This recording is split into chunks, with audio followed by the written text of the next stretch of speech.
how do you get the best Brian? How do you get the best deal? How do you get the best Brian out of the deal?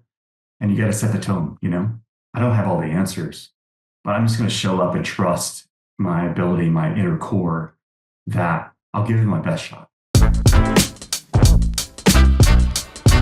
You're listening to Built to Convert, the podcast where growth-minded marketers, founders, and creators come to level up.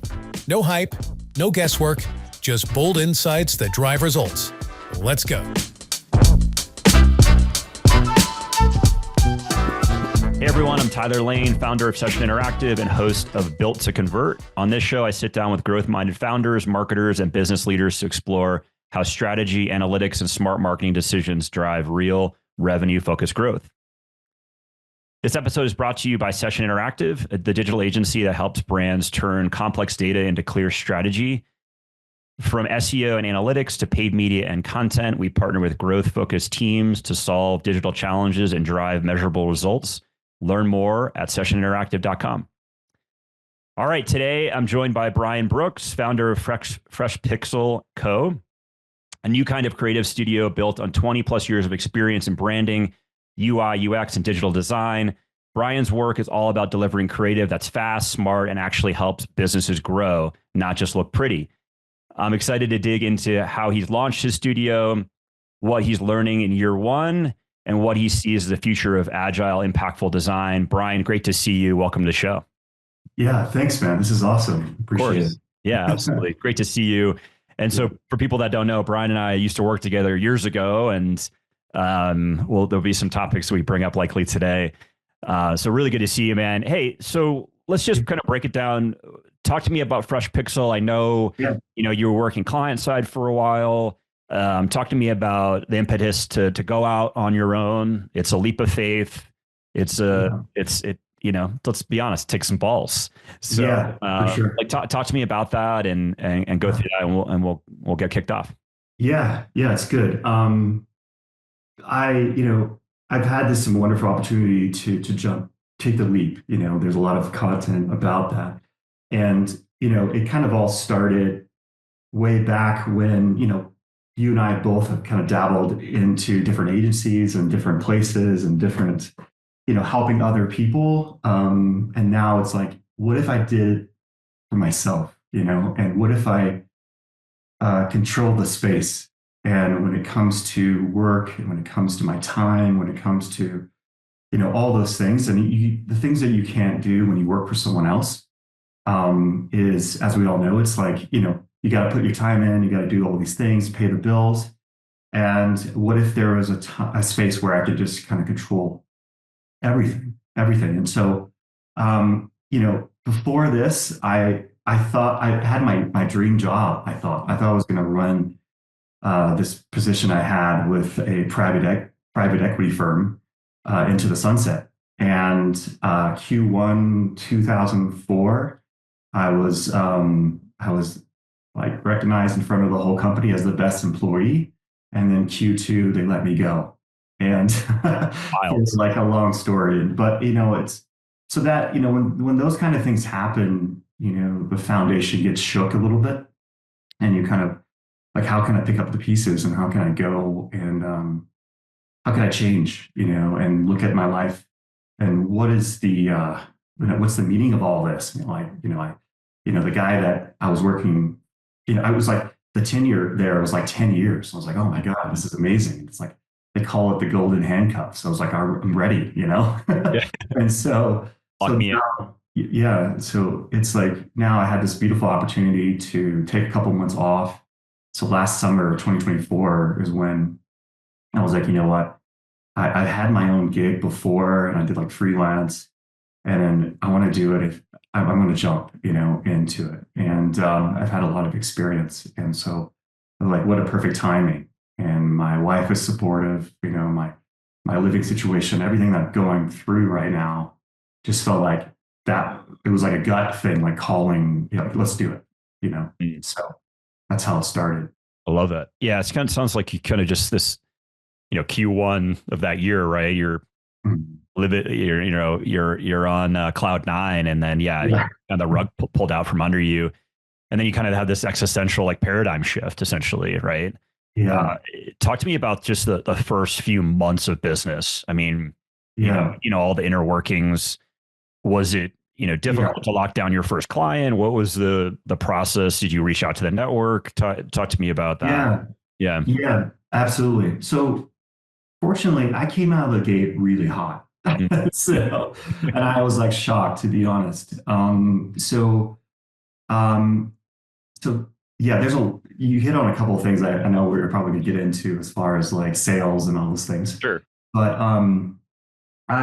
first of all, structure means a lot to me. And so being a solo designer, there's a trend that's been going around with subscription-based services and all these things. And so I, quickly started to kind of spread the word and started to reach out to people that I knew that would probably benefit from it.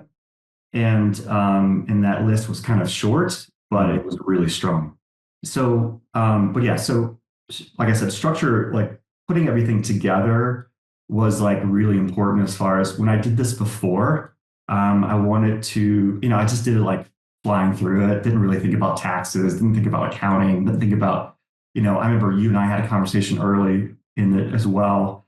And I wanted to make sure that I had a really good foundation. Mm. I wanted to make sure that I had just some like a business one-on-one perspective. So I was able to lean on a lot of folks that really had a lot of good advice, and then tapping into my network, from that way. So yeah, so like having a few of those hot leads, that the friend of a friend or people who are producing a lot of content really allowed me to hit it off really well.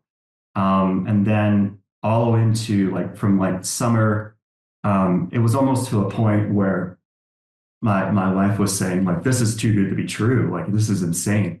And I was like, yeah, it must be a sign that I'm doing something right, And, but I think having all that kind of set up in the beginning, and then, of course, I know how to do a website. Of course, I know how to do all these different things, but leaning into that first few clients to get my feet wet and seeing how that would work really allowed me to kind of now fast forward to kind of lean in and being like, okay, what's working, what's not working, and how do I make sense of it all, So Yeah.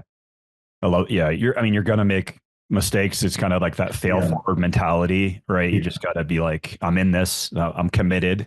Yeah. We're going to maybe over deliver in certain cases, or, margin's going to be pretty tight with some of these, but, at the end of the day, right, quality is all you have.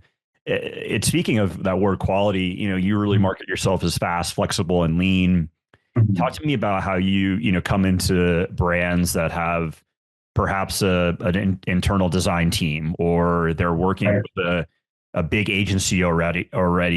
How do you focus on those tenants that you provide and make sure it's affordable and make sure it's scalable for you, but also really worthwhile for the client?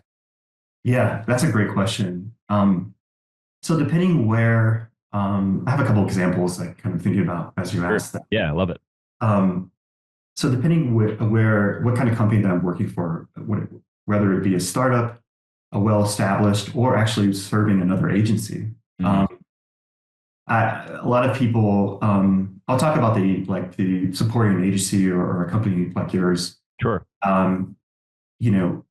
A lot of people like to call me the assassin of design. But like, we're gonna wait for Brian Brian's gonna be the big gun that comes in and fix it.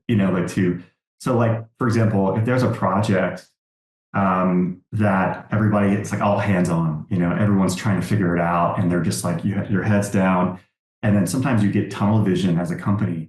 But then if you bring someone that has fresh perspective that could be integrated really quickly, I'm joining Slacks, I'm getting an email address, I'm being white labeled or whatever they want, And so I'm like an extension of them, but pulling in from all these different influences, because I work with so many companies and I'm, well-traveled and I'm doing all these things, then it allows me to really, hopefully blow it out the water for them. and to be that kind of like sniper, that really strategic thing.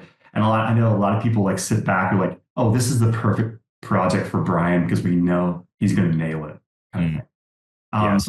Yeah, I love that. So, and then being fast is, I've always, man, I had a boss one time tell me to slow down sometimes, but like I think in this day and age, we're conditioned to get things quick.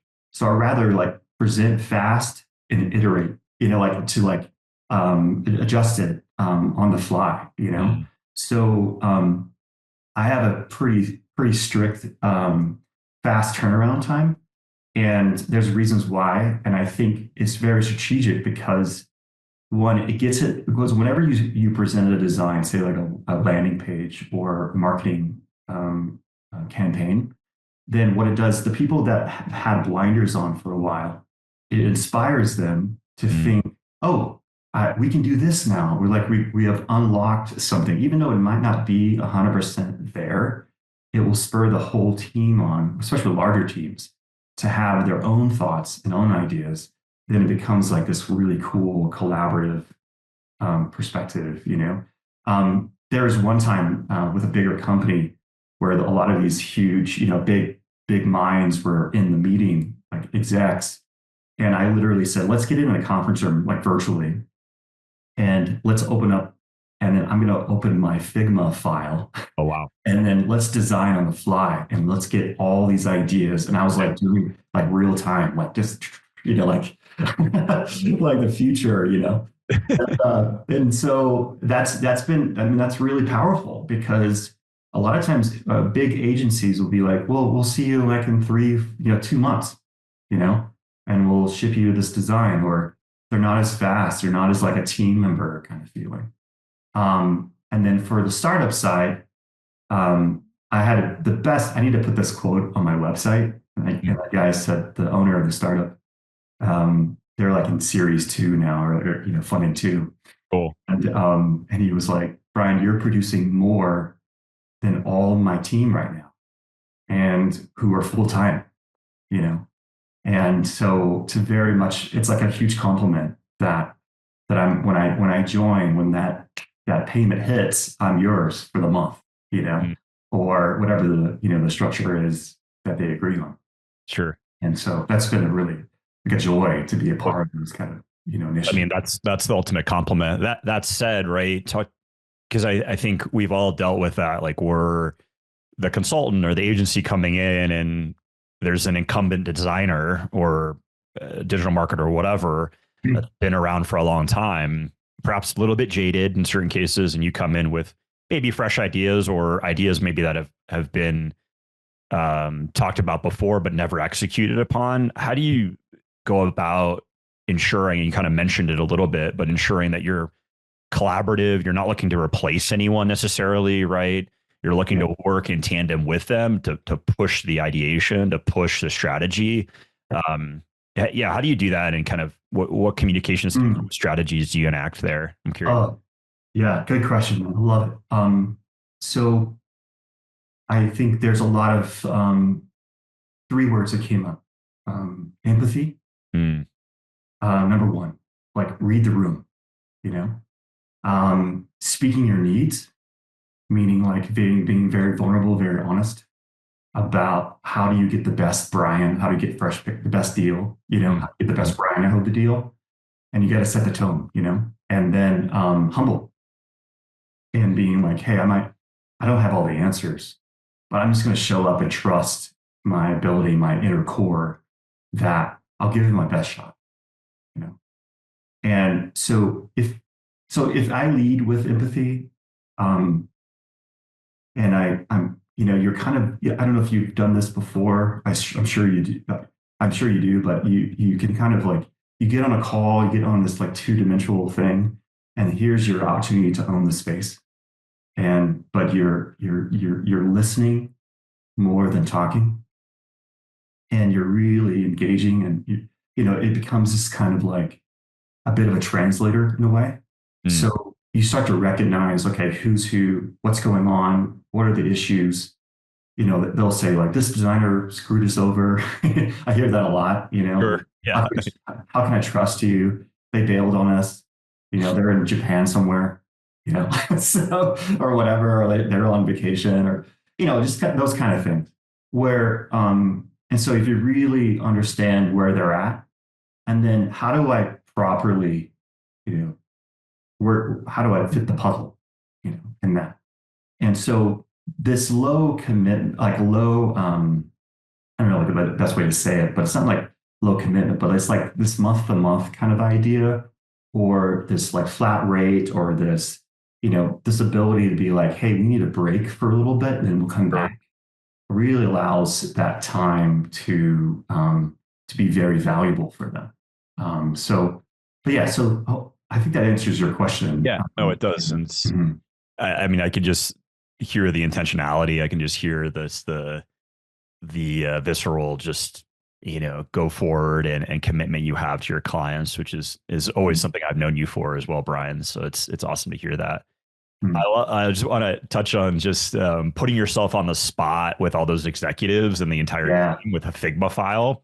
Yeah. I love that. I'll, oftentimes doesn't always go perfect, right? I can relate to that of like bringing up Google Analytics or bringing up a dashboard or some level of configuration, and you're kind of exposing yourself of being like, okay, like we're trusting, but this person clearly has the chops. They clearly have the confidence that, maybe this isn't going to go perfect. The internet's not going to be great, or man, am I going to be creative on the spot? Right. That's really, it's intimidating, but I think it shows it shows your ability to put yourself out there and make mistakes and have that collaborative sense.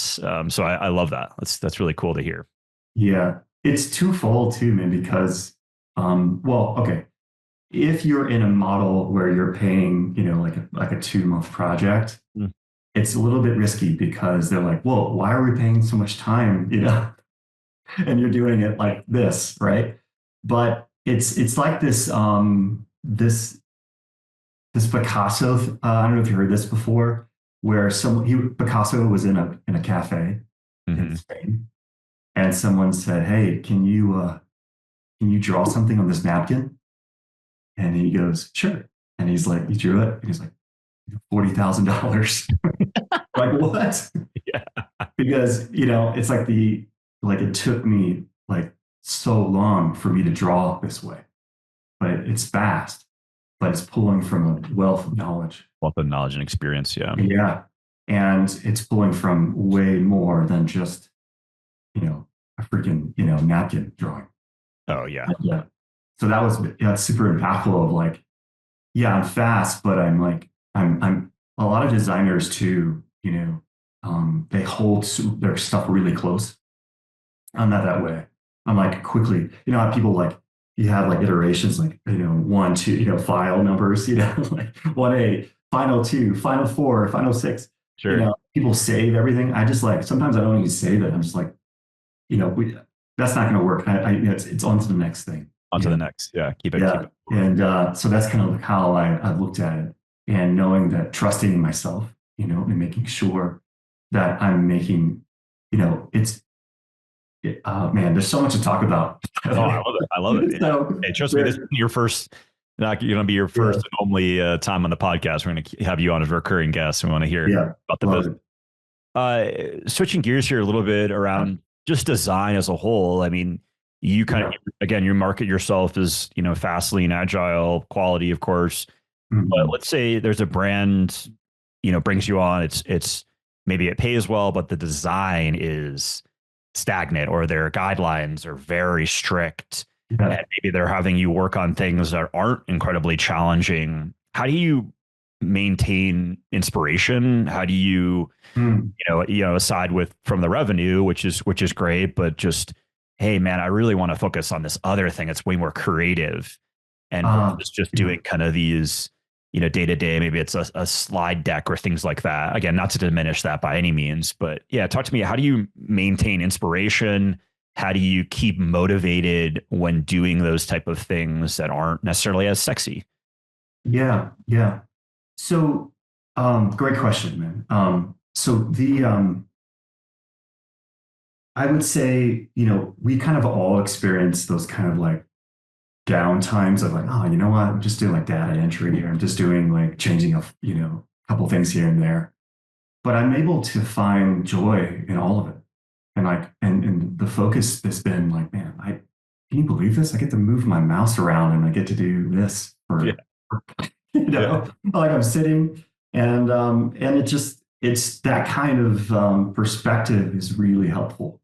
So, in order to make things more exciting, a lot of times these days, if you have the luxury of really vetting your clients, obviously, the cool thing about being a business owner in this kind of fashion, you get to walk away as well, and it's not holding on to it because one, it's your main job. And so if things are starting to be, hey, this is not really going anywhere, I'm not really inspired, then I can kind of pick and choose that as well. And that we all are in agreement when that starts. It's, month to month or, flat rate. And so that's kind of how I deal with that. And also, but say if the situation is it's a really inspiring brand, but I'm just working my way up the ladder as far as like getting into different situations, then I do this value add kind of technique where, I'll do something outside of scope that I will pick up on or listen. So not only do I do design, but I have a heavy video background. And so when I first started this journey way back 20 plus years ago, my first love in design was video. It's video. And so I'll be like, hey, I did this quick animation thing. What do you think? Or, whatever the thing is. They're like, holy, and so they're like, shit, like, where did this come from? And then it becomes this igniting kind of a thing where like, we didn't know you can do this. And then they start introducing me to other teams or other, initiatives, other ripple effect. Yeah. Instead of just, it's like, that's the difference about being a business owner. You don't have to follow the rules necessarily of like, okay, whatever my boss wants, I'm going to do it. I'm going to be whatever, maybe you can do the same thing in a job. But I think that's what's really cool is like, I have some extra time here. This didn't really take that much time. It's kind of boring. What if I do X?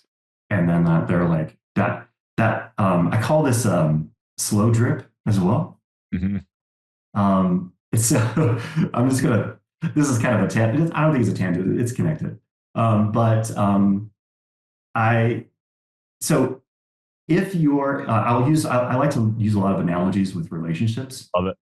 And which I believe everything we do is a relationship. It's not just a romantic partner. It's not just our kids. It's not this, wives or husbands. It's like, it's actually a relationship with our computer, a relationship with our phone, a relationship with our, business.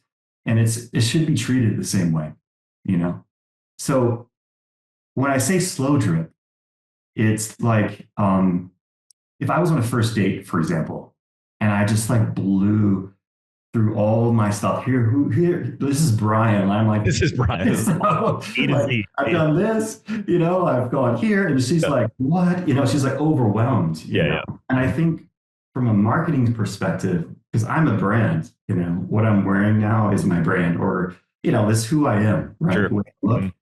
And so sometimes just this is enough, but we have this way of like talking so much and like dominating the conversation, on that first initial meeting, where if I slow this down and I go in and do really well and, be efficient, get things done, be a man of my word, and then every now and then be like, boom, slow, like introduce a new thing, like it blows their mind.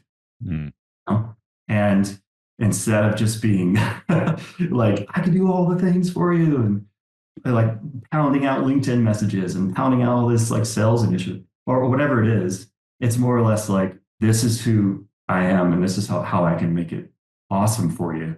But then like introduce these slow ideas of like, but like it can't just be anything.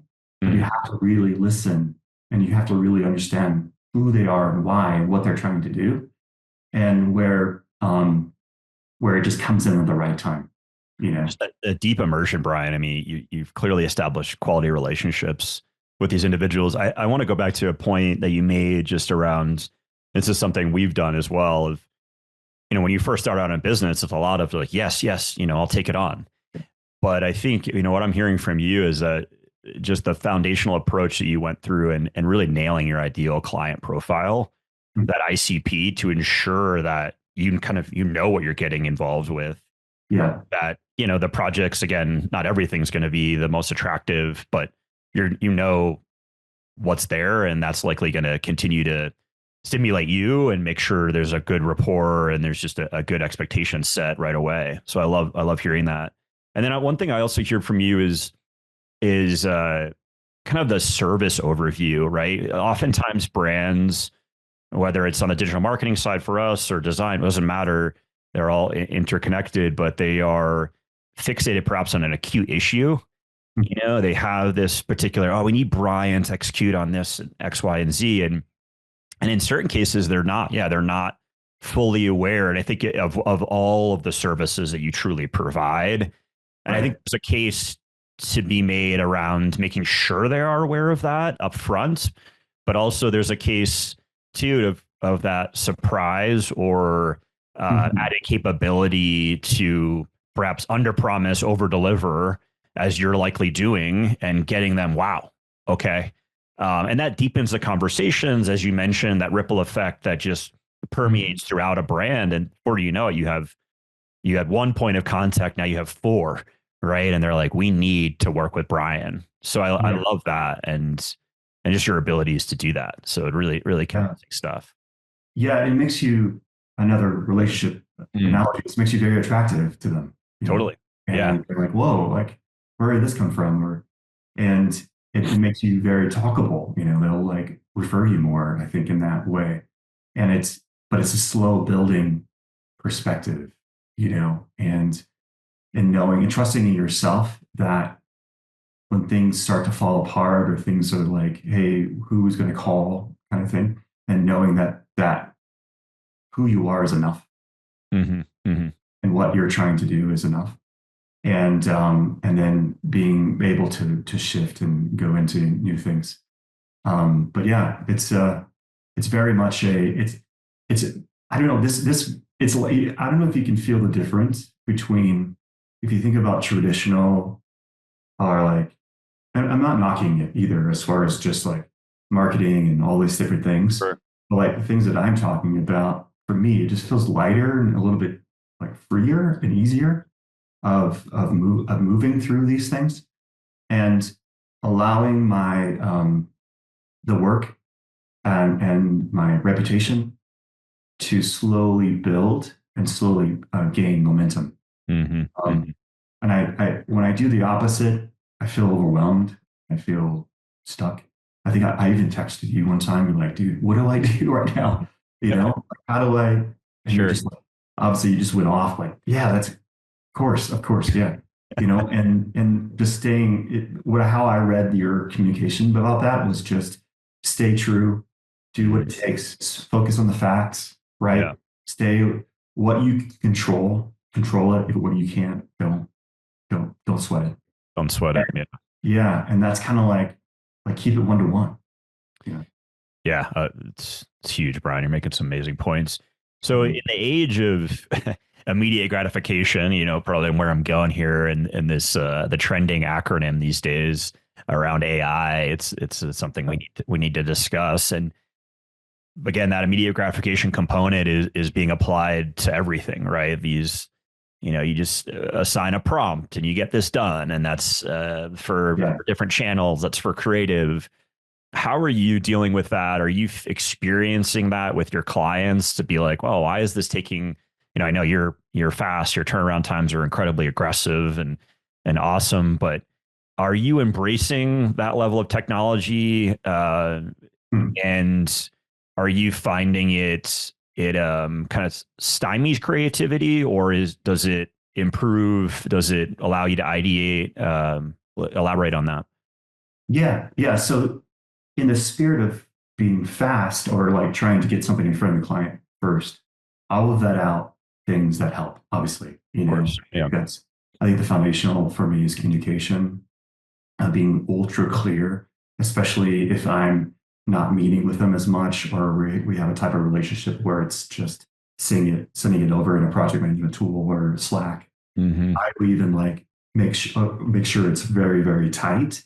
And this is exactly, I love it because I'll be like writing out, I'm sure we all do it. But it's just this thought, this thing, kind of like our conversation, and be like, okay, make sense of these ideas and make it in paragraph. And that's been mind blowing for me. Just that simple.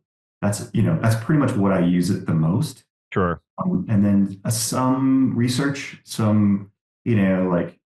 there's nothing truer than old fashioned research that you can actually talk to a human about things. But I think it just turns up the dial a little bit.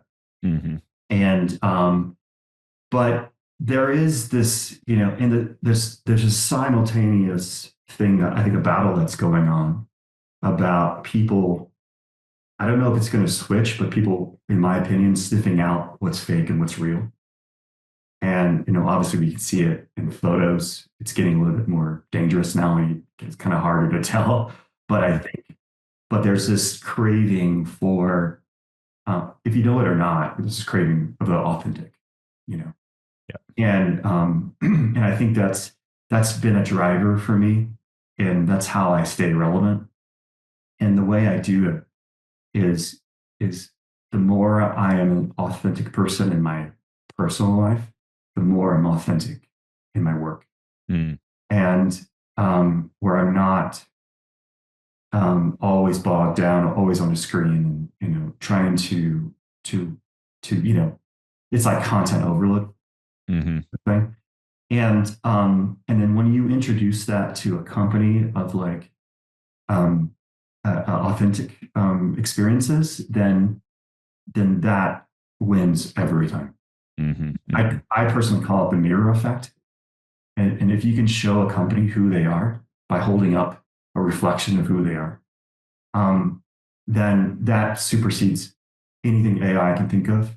But then what we can do is, if you start with this foundation of who you are and what you're trying to accomplish, I mean, those are the basic things, but like gut, and then you use the tools, AI tools, to enhance that foundation, rather than starting there and then getting lost in the threads of like, I don't know who we are anymore. Sure. Yeah. So, because it's someone else talking.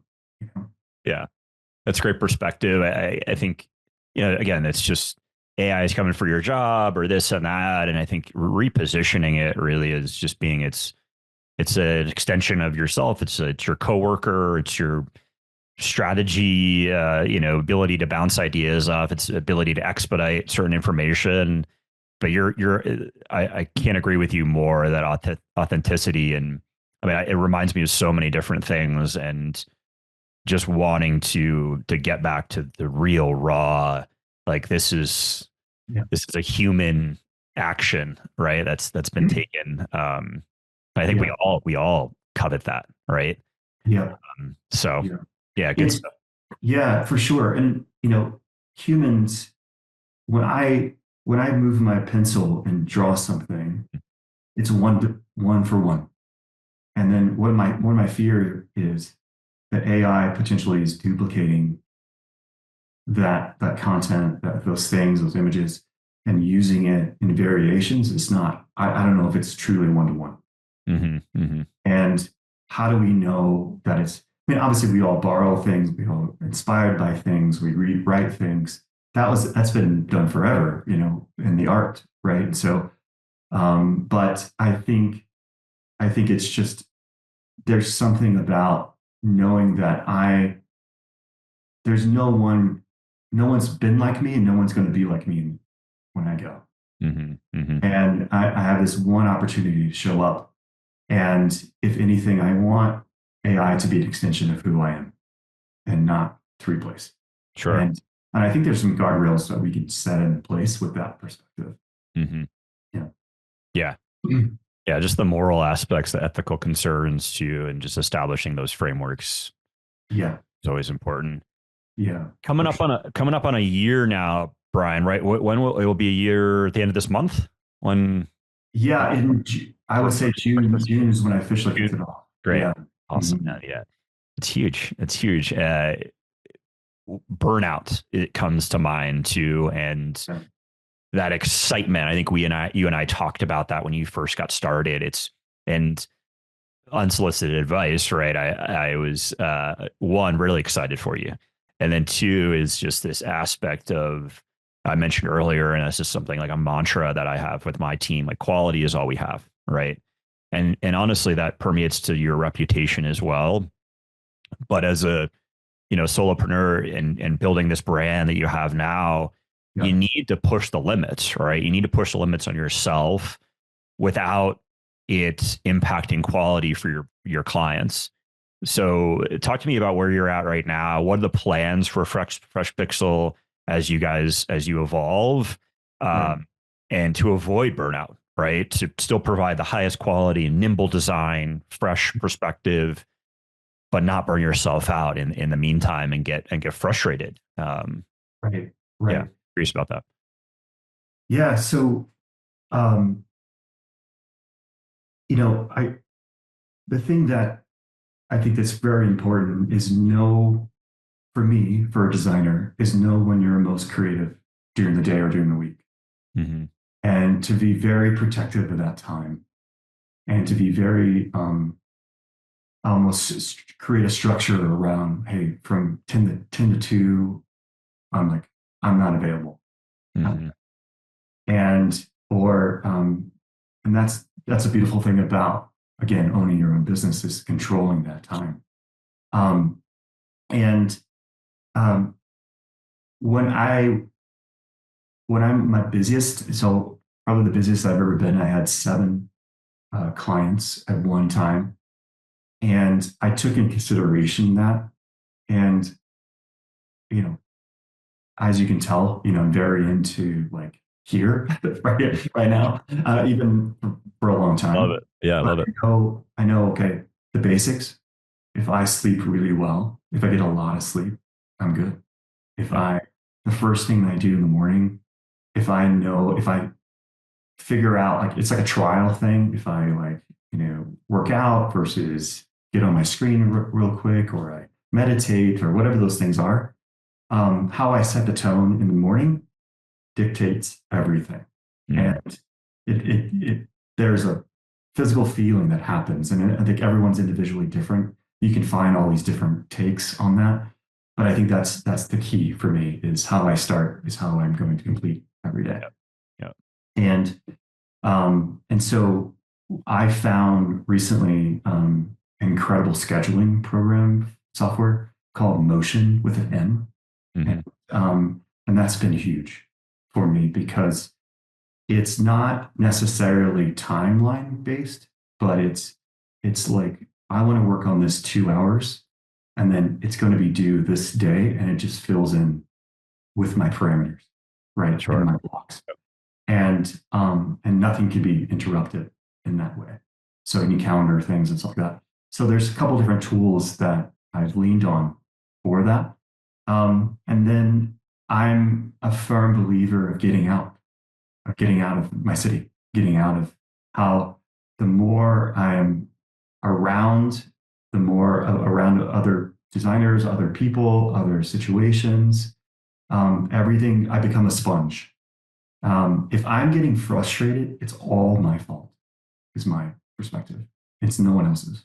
Mm. And because I control it, there's very few things that we can control in life. And I think our calendar and our schedule and how we work is potentially one of them that I'm obsessing about right now. Yeah. you Yeah. know? Yeah. And it's true. Like, we can, to the very minute, if we want to, we can say, hey, I am doing this and this and this. And so I've even got to a place where I know, if I'm going to go into one of these blocks during the day, I will text my circle, my wife, my kids, like, everything will be like all the way through, and be like, hey, I'm not going to be available. Mm. So I'll call you right when I'm done. And everyone's like, cool.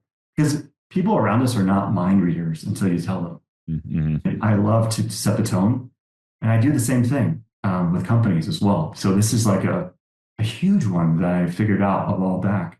It's like when I get on meetings or when I start with a client, like we touched on this earlier too, but I really have to set the tone.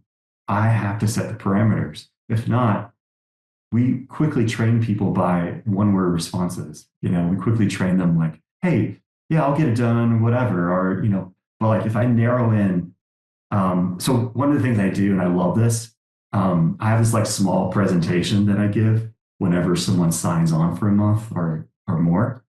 And the very first slide, it says, big letters, it says, I am not a full-time employee. Yeah. Well, yeah. Hey, transparency, man. That's awesome. Yeah. And they're like, and I do it very jokingly. And they're like, got it. Got it. And then I say, hey, I don't respond fast on Slack. So, or whatever communication we're doing. Sure. It might take a little more time. And so I set the most into the weeds stuff because, and we can do this with, it's like speaking our needs. That's basically what it is. In a relationship, we have to speak our needs. If not, our partner or kids, but they don't know who we are unless we tell them. And so not just a contract, not just a thing, but I go above and beyond because I know I will be burnt out if I give in to the things.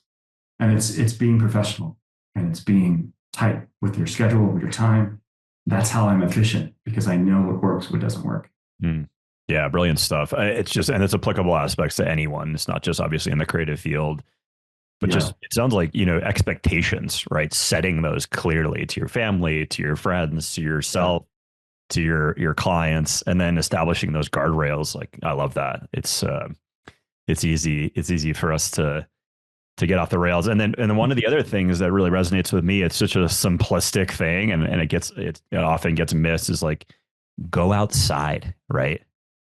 Like take a call. We're guilty of this at Session is that we've established such a Zoom culture and we're really trying to get better of just, hey, this is not a day for meetings. It's a day for, heads down work. That said, just, take yourself out, take yourself to lunch, go on a walk, whatever to rejuvenate your spirit. I found just even maybe, taking a call, but not being on video, just the creative juices, ideation comes so much better. So love that, Brian. Yeah, for sure. And that's something that I'm constantly evolving and working on. And like, what if the question I've been asking is what if, because I know that, I can move my mouse around and make something happen in pixels. But what if I'm really kind of processing something and I'm not processing on the screen, but I just go and walk for 15 minutes, Yeah. And like that, let that be the process time because in movement is where things really happen. Yeah. Just the reset component. Yeah. Brian, this has been awesome. Really appreciate your time and all your insights. Where can people find you? Where are you involved in the local scene here in Denver? And talk to us a little bit more about FreshPixel and what you got planned for the future. Yeah, absolutely. So freshpixel.co and then FreshPixelCo on Instagram. So I've had a lot of ambitions as far as local wise, and so recently here in Denver, I've been working with a lot of local brands for like the first time in my career, and so that's been an incredible joy and they're not like the high ticket items per se, but some of these like one-to-one initiatives of like a new brand for a coffee shop, a new for a bakery that I absolutely love that I've been going to for 8 years, for them to be like, yeah, we want you to help us. Yeah, sure.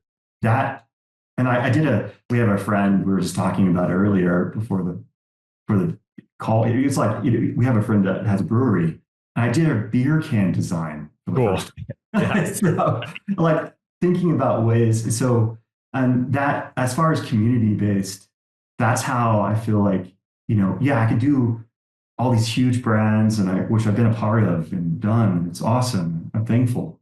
but something about the local feel has been so amazing. And, when you think about politics, or, when you think about, like, sometimes you can't control what's happening on the national scale, but you can control maybe something around a mile, 2 miles away around your house. You can help do these things, do that thing, or uplift a business, or, so I've been finding myself a lot of joy in those kind of arenas, helping people like really be one-to-one, as much as possible. Community really comes to mind there, right? Yeah. Like, to go into a space, like go into a bakery and be like, shit, I helped them and did this, and like to continue to support them, it's like nothing compares, because usually it's like one-off things, and I'm shipping this, and then I'll see you in maybe a couple years or something, or, depending on how long they stick around. But to know the lasting, or a company we're helping out with now, they're opening a new business, and a new location. And like, they're even talking like, what would you do for interior stuff? So like, there's creative expanding and moving. Sure. That's been what I've been really loving recently. So. That's awesome.